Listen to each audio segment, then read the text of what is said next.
I think you hit the snowball effect of referrals. And for some people, it happens that way. And for some people, that snowball keeps going. For other people, they get referrals and then they don't get that momentum and they don't get that snowball. So they hit that point of marketing and kind of going out there. Did you have to go to market to actually do active marketing, or did you ride that snowball all the way to success? There are periods in the history of both companies where I've had to go out and drum up work, for sure. And so this is not just, well, once you get on the positive side of things, you can just sit back and relax and everything works out. So there's a period in time when the work did come in. You tap into the friends and family network and the friends of friends network, and eventually that's going to dry up, right? Because if anyone hits pause or they have another option or they don't have a creative thing for you to work on, eventually you're going to run out of people to talk to.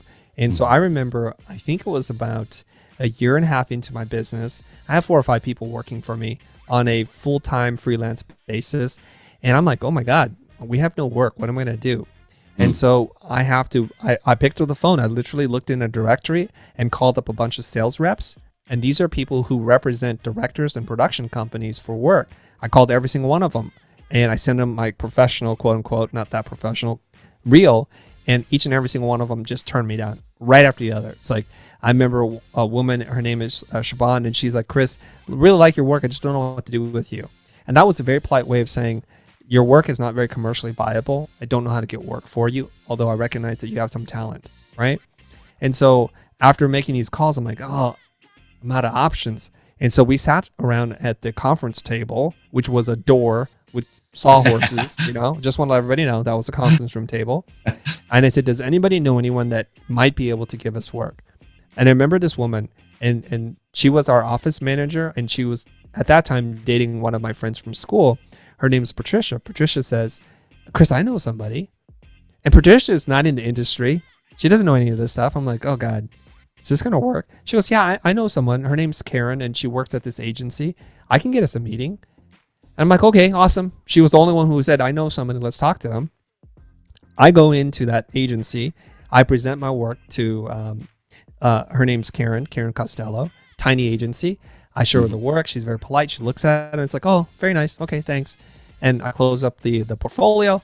We leave and I'm thinking, oh, what a waste of time. This is the wrong person. She doesn't like the work, whatever.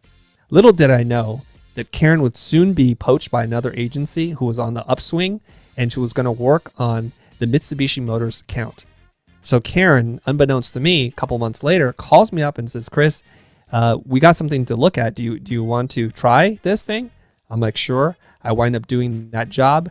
It wasn't the greatest of experience, but then she came back and said, you know what? We'd like to have you work on the entire campaign now. So yeah, I've had to go out and hustle. I'm not good at it. And I tell myself all kinds of stories. And this is the lesson to learn here, which is you never know what the other person is thinking. So stay out of the results business. Focus on the process. Did you call up enough prospects today? Yeah. Did you do your best, prepare for the meeting, and were utterly professional and polite and did your best? After that, you stay out of the results business because you never know what people are actually thinking or saying or doing long after you leave.